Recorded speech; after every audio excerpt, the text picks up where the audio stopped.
Hello बच्चों, कैसे हैं आप सब। उम्मीद करते हैं आप लोग बहुत मजे में हैं। अभी तक जितने भी चैप्टर्स हमने किए हैं, मैं अपनी तरफ से एक्सपेक्ट करके चल रहा हूं कि आप लोगों ने उन चैप्टर्स की थ्योरी को भी बहुत अच्छे से पढ़ा है और उनसे ढेर सारे सवाल भी आपने किए हैं, न्यूमेरिकल्स भी आपने किए हैं।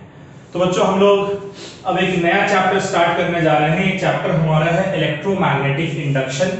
ये चैप्टर नंबर 6 है आपका, ठीक है। और इसमें हम कुछ बहुत इंटरेस्टिंग फिनोमेना जो हम पढ़ने जा रहे हैं बच्चों।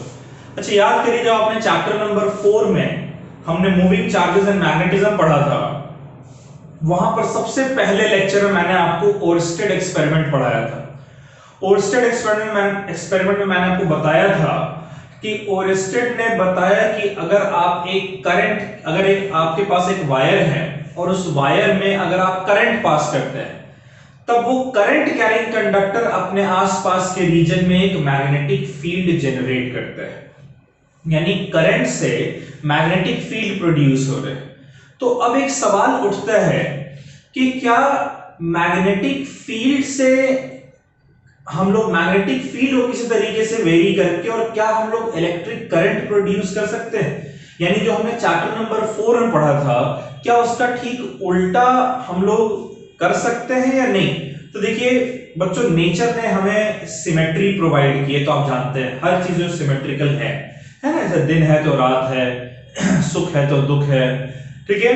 Tall short, fat thin, rich poor, इस तरीके से नेचर ने हर चीज में एक सिमेट्री प्रोवाइड किया है, हर चीज को बैलेंस किया है। तो एक्सपेक्टेशंस तो यही है कि अगर एक करंट से अगर मैग्नेटिक फील्ड प्रोड्यूस हो सकता है, तो मैग्नेटिक फील्ड से भी हम लोग करंट जनरेट कर सकते हैं। लेकिन एक्सपेरिमेंटली कैसे इसको प्रूव किया जाए, तो experimentally there were two people, Michael Faraday, ठीक है, इंग्लैंड में, और जोसेफ हेनरी यूएस में। दोनों सेम टाइम पर सेम तरीके के एक्सपेरिमेंट्स इंडिपेंडेंटली अलग अलग कंट्रीज में परफॉर्म कर रहे थे। माइकल फैराडे भी सेम तरीके के एक्सपेरिमेंट पे काम कर रहे थे और जोसेफ हेनरी भी सेम तरीके के एक्सपेरिमेंट पे काम कर रहे थे। लेकिन माइकल फैराडे ने जो काम किया और हेनरी ने जो काम किया, उसमें माइकल फैराडे ने अपने काम को पहले पब्लिश किया। इसलिए हम जो पढ़ने जा रहे हैं उसमें हम लोग माइकल फैराडे का नाम लेंगे, हेनरी का नाम नहीं लेंगे। लेकिन ये मत भूलिए कि हेनरी ने भी ठीक जो माइकल फैराडे ने कंक्लूड किया, एक्सपेरिमेंटल कंक्लूजन, ऐसा कुछ एक्सपेरिमेंट करके एक्सपेरिमेंटल कंक्लूजन जोसेफ हेनरी का भी था। जिस तरीके से ओरस्टेड ने हमें बताया था कि एक current carrying conductor magnetic field produce कर सकता है, उसी तरीके से माइकल फैराडे ने हमें यह बताया कि अगर आप कोई क्लोज लूप लेते हैं, देखो आपको करंट चाहिए ना, तो करंट के लिए तो आपको क्लोज लूप लेना पड़ेगा। अगर आपको एक क्लोज लूप या क्लोज सर्किट लेते हैं और अगर उस क्लोज लूप के थ्रू आप मैग्नेटिक फील्ड को चेंज करते हैं, amount of magnetic field passing को अगर आप उस क्लोज लूप के थ्रू चेंज करते हैं, तब वो चेंजिंग मैग्नेटिक फील्ड उस क्लोज्ड कंडक्टिंग लूप में एक करंट प्रोड्यूस करते हैं।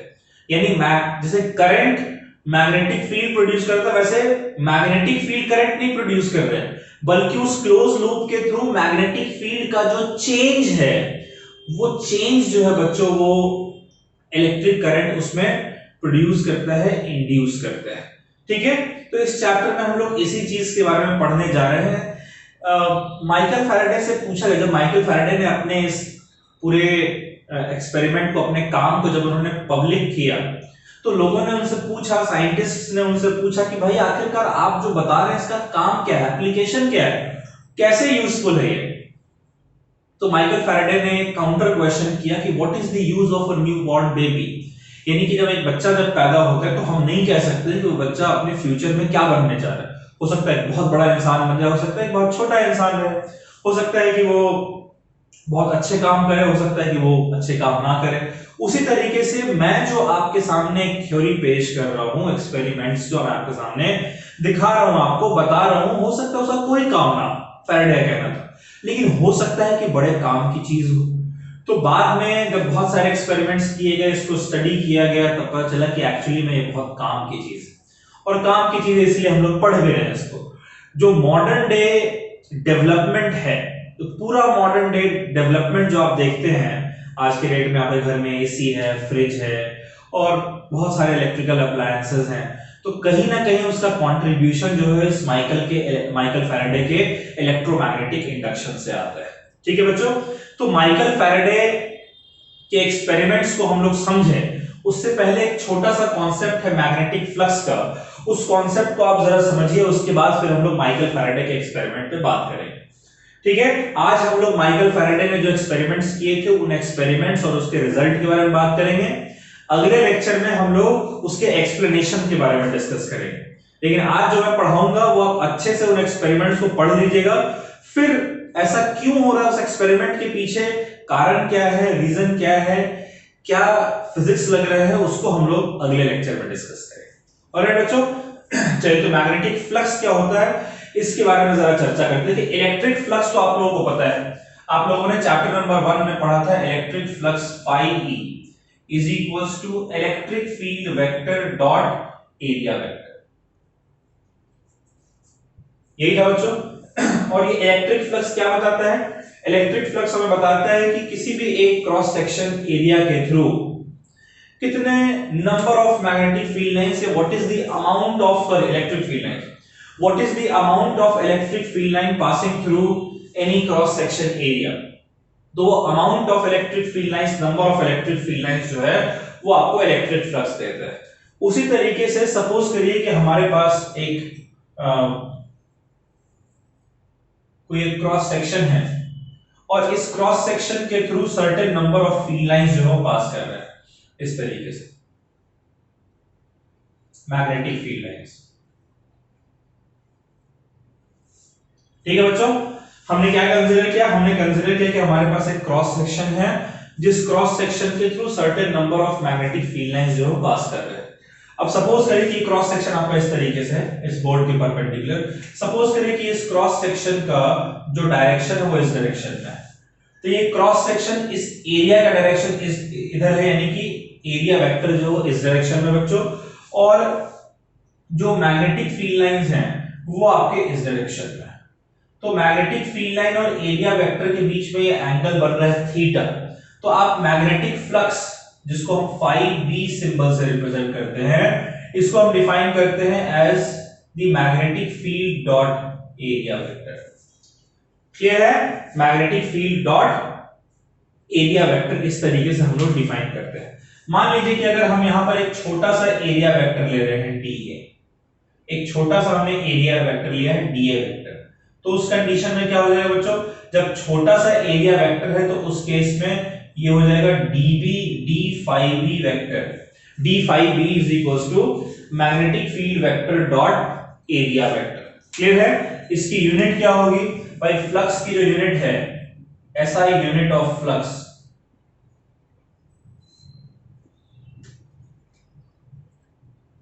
इस फ्लक्स की SI यूनिट क्या होनी चाहिए बच्चों? मैग्नेटिक फील्ड की SI यूनिट है टेस्ला और इसकी यूनिट है metre square. Tesla metre square जिसे हम लोग वेबर भी कहते हैं, इसको हम लोग WB सिंबल से रिप्रेजेंट करते हैं। ठीक है, तो आप यहां से लिख सकते हैं कि मैग्नेटिक फील्ड की जो SI यूनिट है वो है वेबर पर मीटर स्क्वायर। कई जगह आपको सवाल में मिल जाएगा वेबर पर मीटर स्क्वायर, कि मैग्नेटिक फील्ड जो वेबर पर मीटर स्क्वायर है, तो आपको इसमें कंफ्यूज नहीं होना है। Tesla into metre square, tesla into metre square होता है वेबर, तो मीटर स्क्वायर को इधर भेज दिए हो जाएगा टेस्ला। मैग्नेटिक फील्ड जो है वो वेबर पर मीटर स्क्वायर में दिया था और वेबर पर मीटर स्क्वायर को हम लोग टेस्ला लिखते हैं। क्लियर है बच्चों? ये बात आपको यहां तक समझ में आ रही है? ठीक है, तो समझिएगा इस बात को बच्चों कि हमने जो ये लिखा है मैग्नेटिक फ्लक्स, अगर इस छोटे से क्रॉस सेक्शन के थ्रू देख रहे हैं तो ये मैग्नेटिक फ्लक्स ये मैग्नेटिक फ्लक्स जो हमारा d phi, ये हमारा है b vector dot a vector से क्या लिखें? b into dA into cos theta, ये लिखेंगे बच्चों। यानी एक तरीके से समझिए कि ये जो मैग्नेटिक फील्ड आपका है, इस मैग्नेटिक फील्ड के दो कंपोनेंट्स होंगे बच्चों। एक कंपोनेंट जो एरिया वेक्टर के अलोंग होगा ये कितना हो जाएगा, ये हो जाएगा आपका b cos थीटा, और एक कंपोनेंट जो एरिया वेक्टर के परपेंडिकुलर होगा ये हो जाएगा b sin थीटा। तो एरिया वेक्टर के परपेंडिकुलर वाला कंपोनेंट आपका फ्लक्स को कंट्रीब्यूट नहीं करता है, केवल वही कंपोनेंट जो एरिया वेक्टर के पैरेलल है। किसका कंपोनेंट? मैग्नेटिक फील्ड का वो कंपोनेंट जो एरिया वेक्टर के पैरेलल है, केवल वही कंपोनेंट जो वो मैग्नेटिक फ्लक्स को कंट्रीब्यूट करेगा। वो कंपोनेंट जो एरिया वेक्टर के परपेंडिकुलर है वो कोई कंट्रीब्यूशन फ्लक्स को नहीं करता है। क्लियर है? सो देयरफॉर अगर आप टोटल फ्लक्स लिखना चाहेंगे, टोटल फ्लक्स, तो आप लिख सकते हैं कि magnetic flux phi b is equals to b into a into cos theta, right? जहां a जो है वो टोटल एरिया वेक्टर है। और इस कंडीशन में बच्चों देखिए, इन केस अगर आपका थीटा जो है वो 0 डिग्री, यानी कि अगर आपका ये सपोज करिए कि ये क्रॉस सेक्शन है, इसका एरिया वेक्टर इस डायरेक्शन में है और मैग्नेटिक फील्ड भी इसी डायरेक्शन में है, तो उस केस में यहां पर थीटा आपका क्या हो जाएगा, यहां पर थीटा जो है वो 0 डिग्री के बराबर हो जाएगा। और जब थीटा आपका 0 डिग्री होगा तब उस कंडीशन में मैग्नेटिक फ्लक्स जो है बच्चों वो होता है b इंटू ए। cos थीटा जो है आपका वो +1 के बराबर होगा। अच्छा, वहीं अगर आप समझिए कि अगर एरिया वेक्टर आपका इस डायरेक्शन में है और मैग्नेटिक फील्ड जो है अगर इसके ठीक अपोजिट डायरेक्शन में है बच्चों, तो उस कंडीशन में मैग्नेटिक फील्ड और एरिया वेक्टर के बीच में एंगल बन रहा है 180 डिग्री, और cos 180 डिग्री होता है -1। उस कंडीशन में जो फ्लक्स है वो आपको हो जाएगा equals to minus of b into A. Clear है बच्चों? अच्छा चलिए, ये तो बात रही कि भाई हमारे पास अगर एक छोटा सा क्रॉस सेक्शन है जिसके थ्रू फ्लक्स निकाल रहे हैं तब हमारा फ्लक्स कितना आ जाएगा, ठीक है, जिसको हम इस तरीके से लिख सकते हैं। अगर हमारे पास एक पूरा क्रॉस सेक्शन और इस पूरे क्रॉस सेक्शन के थ्रू अगर मैग्नेटिक फील्ड यूनिफॉर्म है तब हम फ्लक्स को इस तरीके से लिख सकते हैं। लेकिन एक कंडीशन और है बच्चों, इसको भी समझिएगा। सपोज करिए मेरे पास एक क्रॉस सेक्शन है इस तरीके से, कैसा भी क्रॉस सेक्शन, स्फीयर भी हो सकता है, सर्कल भी हो सकता है। अगर इसके थ्रू मैग्नेटिक फील्ड जो आपका चेंज हो रहा है, मैग्नेटिक फील्ड जो है अगर आपका इसके थ्रू वेरिएबल, ठीक है, इसके थ्रू मैग्नेटिक फील्ड जो है अगर वेरिएबल यानी अलग अलग रीजन्स में इस क्रॉस सेक्शन के मैग्नेटिक फील्ड अगर अलग अलग वैल्यू है उसकी, जैसे सपोज करो कि यहां पर मैग्नेटिक फील्ड जो है आपका वो है B1, यहां पर मैग्नेटिक फील्ड है B2, इधर है B3, B4, B5, इस तरीके से B6। तो उस कंडीशन आप क्या करेंगे, उस कंडीशन में क्या होता है बच्चों की ये जो पूरा का पूरा जो क्रॉस सेक्शन आपको दिया गया है, इस क्रॉस सेक्शन को आप छोटे छोटे एरिया में बांट लेते हैं। एक छोटा सा एरिया लीजिए, सपोज करिए कि ये डीए एरिया है, इसके थ्रू पहले आप फ्लक्स निकाल लीजिए। मान लीजिए इसके थ्रू जो मैग्नेटिक फील्ड है वो बी है, तो इसीलिए ये जो छोटा सा क्रॉस सेक्शन है इसके थ्रू जो थोड़ा सा जो मैग्नेटिक फ्लक्स है वो क्या हो जाएगा बच्चों, ये हो जाएगा B vector dot A vector dA vector, ठीक है। अब इस तरीके से जितने भी ऐसे छोटे छोटे क्रॉस सेक्शन हैं, अगर आप उन सारे क्रॉस सेक्शन के थ्रू फ्लक्स को निकाल कर और ऐड कर देते हैं तो आपका टोटल फ्लक्स निकल कर आएगा। लेकिन ये जो क्रॉस सेक्शन है इसमें आपने बहुत छोटा सा क्रॉस सेक्शन लिया है और इस तरीके के बहुत सारे क्रॉस सेक्शंस हमारे होंगे, तो एज अ रिजल्ट अगर बहुत सारे क्रॉस सेक्शन है बच्चों फिर तो मुश्किल है, फिर तो बहुत सारे फ्लक्स को आपको ऐड करना पड़ेगा। तो जब बहुत ज्यादा नंबर को आपको ऐड करना पड़ता है तब हमारे पास एक ऑल्टरनेटिव होता है इंटीग्रेशन। तो टोटल फ्लक्स जो phi b हमारा आएगा बच्चों वो आ जाएगा integral of b dot D, right. पूरे एरिया वेक्टर के ऊपर अगर आप इंटीग्रेट कर दीजिए, ऐसे सर्कल बनाते हैं, सर्कल का मतलब क्या है कि पूरे सरफेस के ऊपर अगर आप इंटीग्रेट करेंगे तभी आपका फ्लक्स जो है वो टोटल फ्लक्स निकल कर आ जाएगा। क्लियर है बच्चों? अच्छा, फ्लक्स की जो ऐसा यूनिट है वो वेबर है, राइट। एक यूनिट मैं आपको और बता रहा हूं, 1 वेबर जो है बच्चों वो 10 raise to the power 8 Maxwell के बराबर होता है, या फिर आप कह लीजिए कि 1 मैक्सवेल जो है 10⁻8 को इधर ले आइए तो ये 10⁻⁻8 वेबर के बराबर होता है। ठीक है, इन यूनिट्स को भी आप लिख लीजिएगा, कहीं न्यूमेरिकल में अगर आपको यूज करना हो तो आप इसको यूज कर सकते हैं। ठीक है, चलिए मैग्नेटिक फ्लक्स के इस कॉन्सेप्ट को आप लिख लीजिए, फिर हम लोग फैराडे के एक्सपेरिमेंट के बारे में बात करते हैं। ऑलराइट बच्चों, नोट कर लें इसको।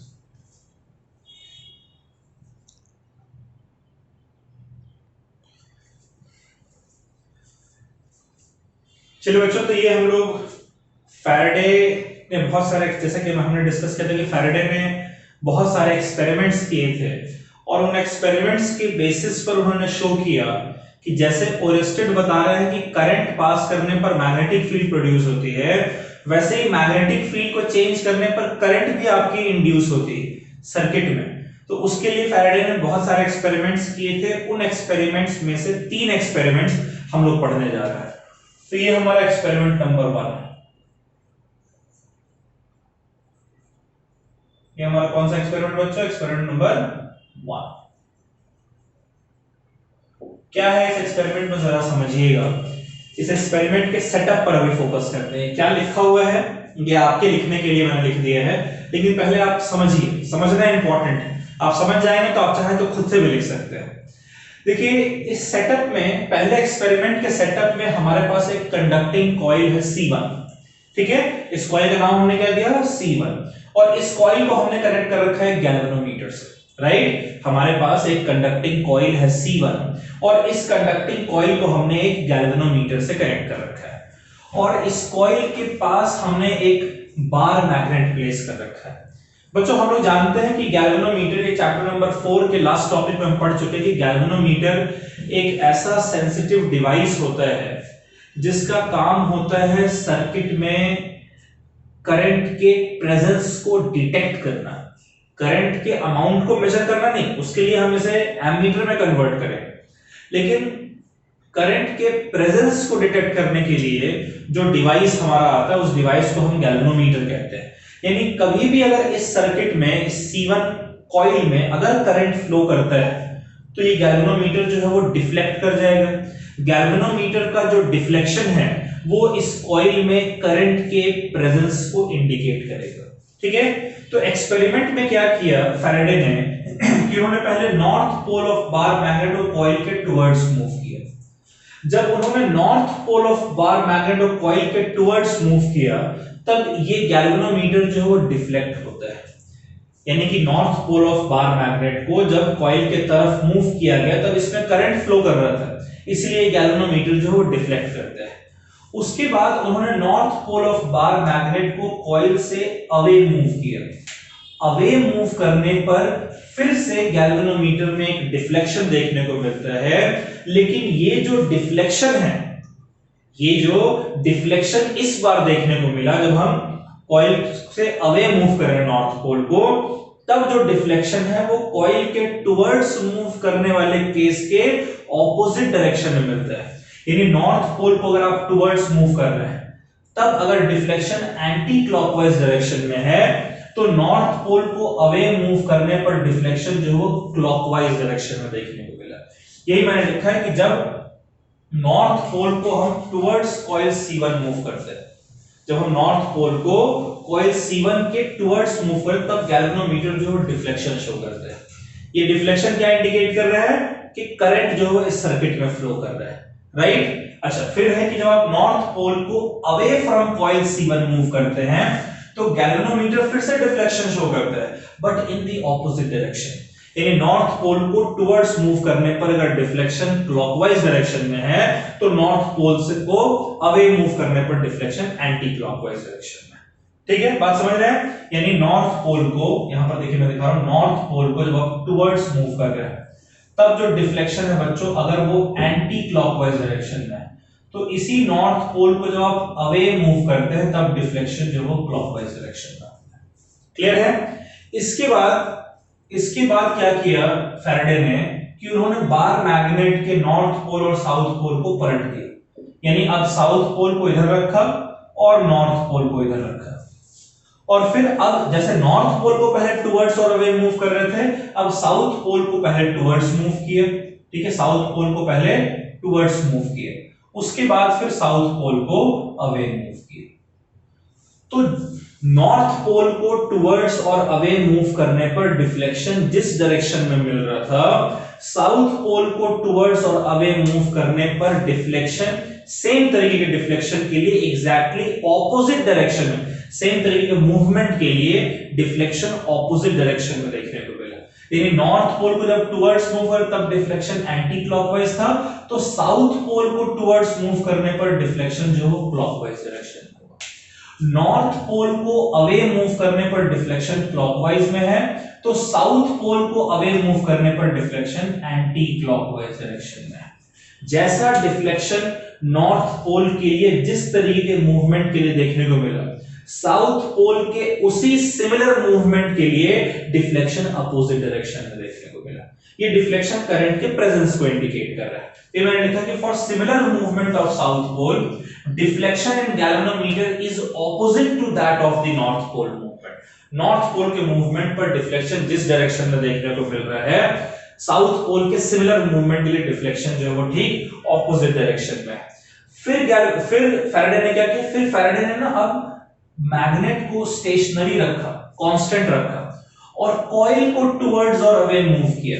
जैसे जब साउथ पोल के टुवर्ड्स मूव किया, साउथ पोल जब कॉइल की तरफ मूव हुआ तब डिफ्लेक्शन क्लॉकवाइज था, कॉइल को जब साउथ पोल के टुवर्ड्स मूव किया तो भी डिफ्लेक्शन क्लॉकवाइज देखने को मिला, कॉइल को जब साउथ पोल के अवे मूव किया तो deflection anti clockwise. Similar kind of deflection जो है वो कॉइल के मूवमेंट के लिए देखने को मिल रहा है, जैसा कि मैग्नेट के मूवमेंट के लिए देखने को मिला था।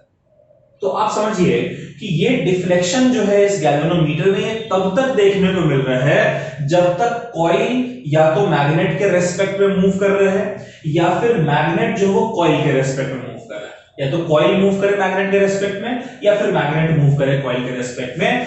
यानी जब इनके बीच में कुछ रिलेटिव मोशन है तो उस रिलेटिव मोशन के दौरान ये गैल्वेनोमीटर जो है डिफ्लेक्शन शो कर रहा है, और अगर इनके बीच का रिलेटिव मोशन जीरो हो जा रहा है, यानी दोनों एक दूसरे के रेस्पेक्ट में रेस्ट पर आ जा रहे हैं या दोनों सेम स्पीड से सेम डायरेक्शन में मूव कर रहे हैं, यानी रिलेटिव मोशन इनके बीच का अगर नहीं हो रहा है तो ये कॉइल कोई डिफ्लेक्शन शो नहीं करता है। क्लियर है? ये पहला एक्सपेरिमेंट फैराडे का था। इसका लॉजिक हम लोग अगले लेक्चर में समझेंगे, लेकिन थोड़ा सा आइडिया ले लीजिए कि जब आप इन पोल्स को या कॉइल को एक दूसरे के रेस्पेक्ट में मूव करते हैं तो डिस्टेंस कॉइल और मैग्नेट के बीच का चेंज होता है। और आपने पढ़ा है कि magnetic field is inversely proportional to square of distance. तो डिस्टेंस बदलने पर मैग्नेटिक फील्ड बदलना चाहिए। इस कॉइल के थ्रू जो इस मैग्नेट की वजह से मैग्नेटिक फील्ड है वो चेंज होगी, उस मैग्नेटिक फील्ड के चेंज की वजह से करंट जो है वो इंड्यूस हो जाए। लेकिन कैसे, क्यों, इसको अगले लेक्चर में समझेंगे। अभी पहले आप इस एक्सपेरिमेंट 1 को बच्चों नोट डाउन कर लीजिए।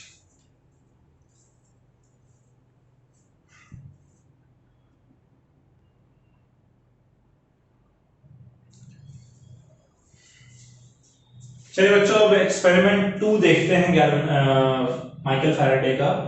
फैराडे का एक्सपेरिमेंट 2 जो था उसमें उन्होंने थोड़ा सा अपने सेटअप में, पहले एक्सपेरिमेंट के कंपैरिजन में सेटअप में उन्होंने थोड़ा सा चेंज लाया। पहला कॉइल तो C1 एज इट इज है जो गैल्वेनोमीटर से कनेक्टेड है। यहां पर हमारे पास पहले एक्सपेरिमेंट में मैग्नेट था। अब मैग्नेट की जगह हमने कॉइल C2 लगाया है जो कि बैटरी से कनेक्टेड है। बच्चों बैटरी से कनेक्ट होने की वजह से इस कॉइल में एक करंट पास करेगा, और आप जानते हैं कि जब इस कॉइल के थ्रू, ये एक कॉइल है, इस कॉइल के थ्रू जब करंट पास करेगा तब ये करंट कैरिंग कंडक्टर हो जाएगा। और ओरेस्टेड के एक्सपेरिमेंट के बेसिस पर हम जानते हैं कि ये करंट कैरिंग कंडक्टर अपने आसपास के रीजन में एक मैग्नेटिक फील्ड प्रोड्यूस करेगा। वो मैग्नेटिक फील्ड इस कॉइल C1 के थ्रू भी पास करनी चाहिए। अगर हम उस मैग्नेटिक फील्ड को, इसकी वजह से जो इसके थ्रू मैग्नेटिक फील्ड है, अगर उसे हम चेंज करें किसी तरीके से, तो माइकल फैराडे के अकॉर्डिंग यहां पर गैल्वेनोमीटर में डिफ्लेक्शन होना चाहिए, यानी इस कॉइल में करंट फ्लो करना चाहिए। तो समझिएगा जब आप कॉइल C2 को कॉइल C1 के टुवर्ड्स मूव करते हैं, राइट, जब आप कॉइल C2 को C1 के टुवर्ड्स मूव करते हैं, C2 को C1 के टुवर्ड्स मूव करते हैं, तब इस कॉइल C1 में का जो गैल्वेनोमीटर है उसमें डिफ्लेक्शन देखने को मिलता है। और ये इंपॉर्टेंट है कि इस कॉइल C2 में करंट फ्लो कर रहा हो, अगर करंट नहीं फ्लो करेगा तब कुछ भी नहीं हो सकता है, लेकिन अगर करंट फ्लो कर रहा है और तब आप कॉइल C2 को C1 के टुवर्ड्स मूव करें तब ये गैल्वेनोमीटर डिफ्लेक्शन दिखाता है। फिर जब आप इसी कॉइल C2 को C1 के अवे मूव करते हैं तो फिर से ये गैल्वेनोमीटर डिफ्लेक्शन शो करेगा, but in the opposite direction. अच्छा, गैल्वेनोमीटर में अपोजिट डायरेक्शन में डिफ्लेक्शन शो करने का मतलब क्या है कि इस कॉइल में दोनों केसेस में अपोजिट डायरेक्शन में करंट फ्लो कर रहा है। अगर टुवर्ड्स मूव करने पर क्लॉकवाइज तो अवे मूव करने पर एंटी क्लॉकवाइज, या टुवर्ड्स मूव करने पर एंटी क्लॉकवाइज तो अवे मूव करने पर क्लॉकवाइज।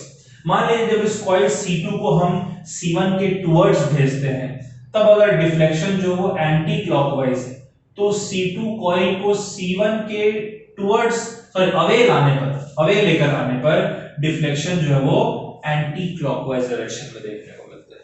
क्लियर बच्चों?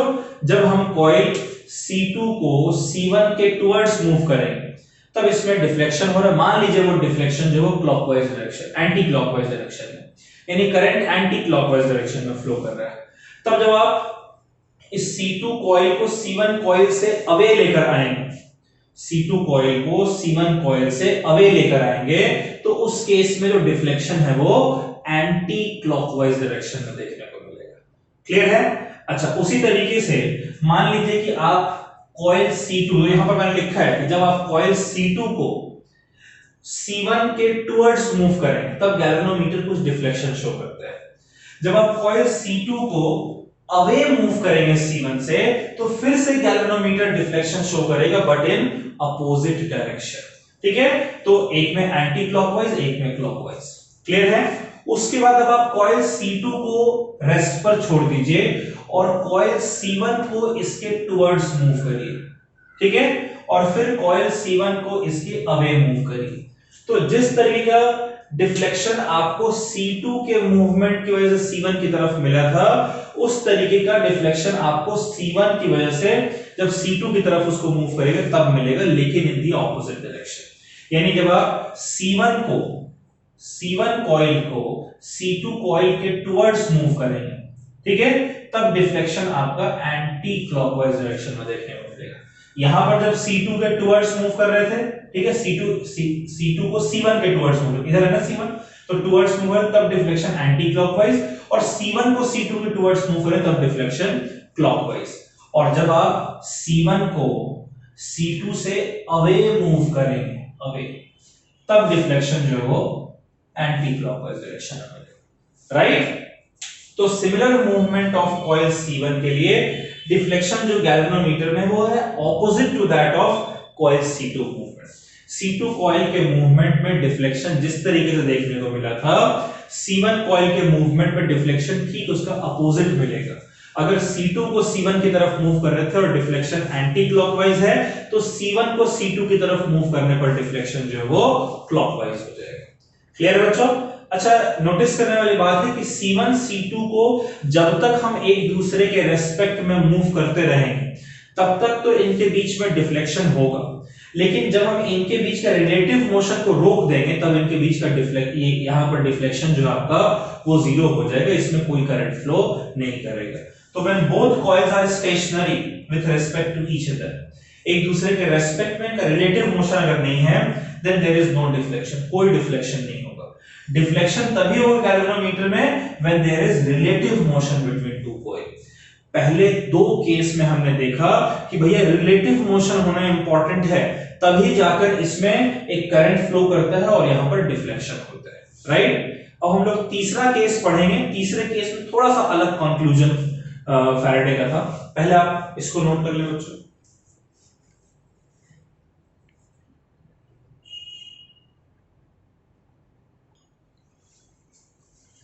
चलिए बच्चों, ये आखिरी एक्सपेरिमेंट है फैराडे का, एक्सपेरिमेंट 3 जो हमें पढ़ना है। तो इसको पढ़कर आज का लेक्चर जो है हम लोग यहीं पर समाप्त कर लेते हैं। ठीक है? तो थर्ड एक्सपेरिमेंट थोड़ा सा अलग हटकर है बच्चों। पहले दो एक्सपेरिमेंट में हमने देखा कि कॉइल और मैग्नेट, या फिर पहला कॉइल और दूसरे कॉइल के बीच में रिलेटिव मोशन होना इंपॉर्टेंट है।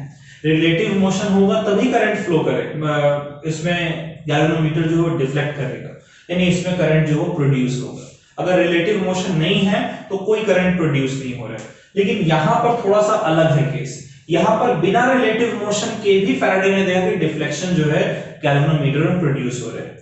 इसके लिए क्या किया, जो कॉइल C1 है उसको तो एज इट इज गैल्वेनोमीटर से कनेक्ट कर दिया, कॉइल C2 को एक बैटरी से कनेक्ट कर रखा है सेकंड केस की तरह।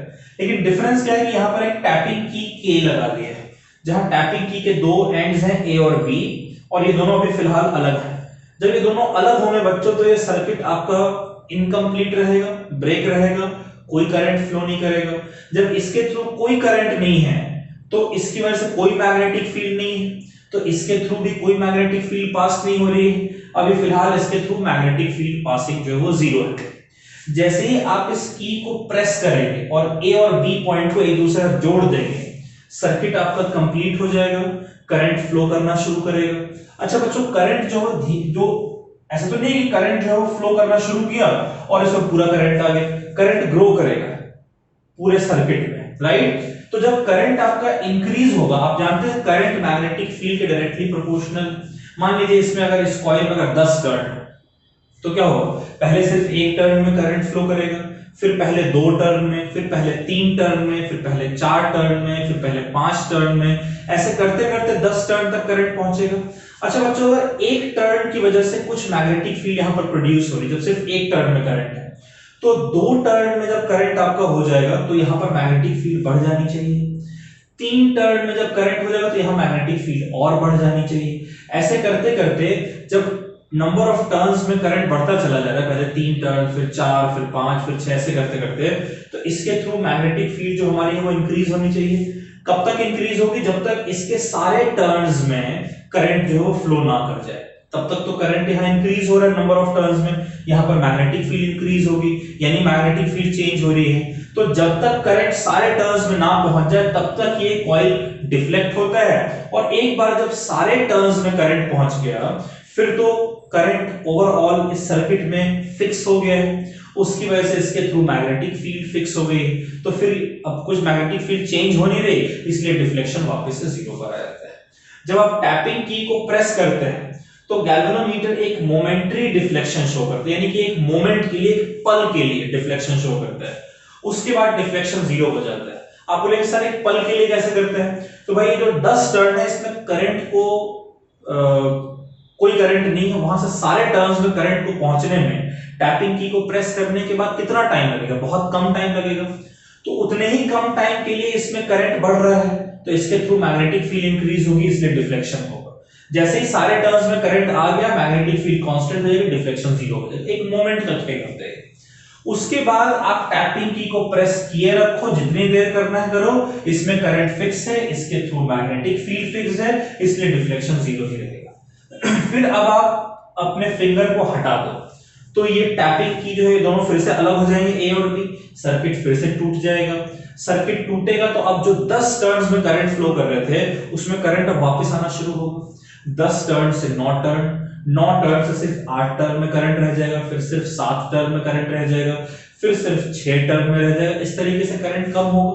अच्छा, नंबर ऑफ टर्न्स जिसमें करंट है वो कम हो रहा है, तो यहाँ पर मैग्नेटिक फील्ड भी तो कम होनी चाहिए इस करंट कैरिंग कंडक्टर की वजह से, तो मैग्नेटिक फील्ड डिक्रीज हो रही है। जब तक करंट जीरो नहीं हो जा रहा है तब तक मैग्नेटिक फील्ड आपकी डिक्रीज होगी।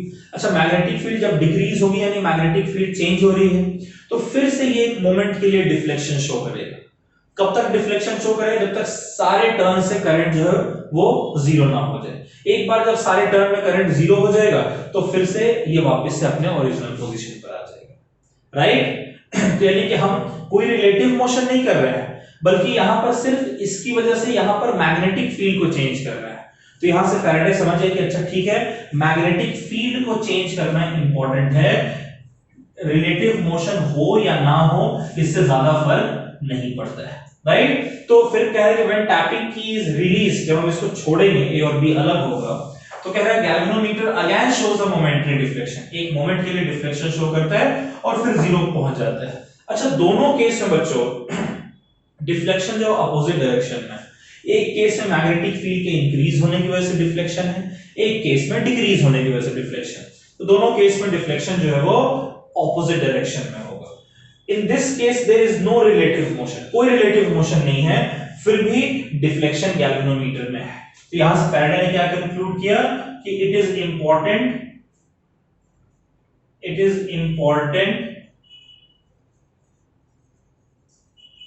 for magnetic field across C1 to change and not relative motion. Relative motion होना जरूरी नहीं है, जरूरी क्या है कि इसके थ्रू किसी तरीके से मैग्नेटिक फील्ड जो है वो चेंज होनी चाहिए। अब मैग्नेटिक फील्ड, सवाल अब ये उठता है कि भाई मैग्नेटिक फील्ड के चेंज होने की वजह से करंट क्यों यहां पर फ्लो कर रहा है, इसका हम लोग जवाब ढूंढेंगे अगले लेक्चर में। उससे पहले आप लोगों की ड्यूटी ये है कि आप लोग अच्छे से इस लेक्चर को पढ़ लीजिए, फैराडे का एक्सपेरिमेंट क्या था, कैसे चेंजेस हो रहे हैं, डिफ्लेक्शन कैसे कैसे हो रहा है, इसको बस आप समझ लीजिए। तो अगले लेक्चर में, आज हमने फैराडे का एक्सपेरिमेंट पढ़ा है, अगले लेक्चर में हम लोग फैराडे के लॉ को पढ़ेंगे। तो उस लॉ में हम लोग समझेंगे कि आखिरकार डिफ्लेक्शन क्यों होता है, जिन जिन केसेस में हमने डिफ्लेक्शन को डिस्कस किया है। ठीक है बच्चों, तो आज पहला लेक्चर था, हम लोग यहीं पे समाप्त कर रहे हैं, आप इसको नोट कर लीजिएगा, ठीक है, वीडियो पॉज करके खत्म करने से पहले। ऑलराइट, चलिए bye bye, take care, stay safe. और बच्चों याद से जरूर से इन 3 एक्सपेरिमेंट्स को अच्छे से, जितना अच्छे से हो सके उतने अच्छे से क्लियर करके, कंप्लीट करके फिर अगले लेक्चर में आइए। ठीक है, चलिए बाय बाय।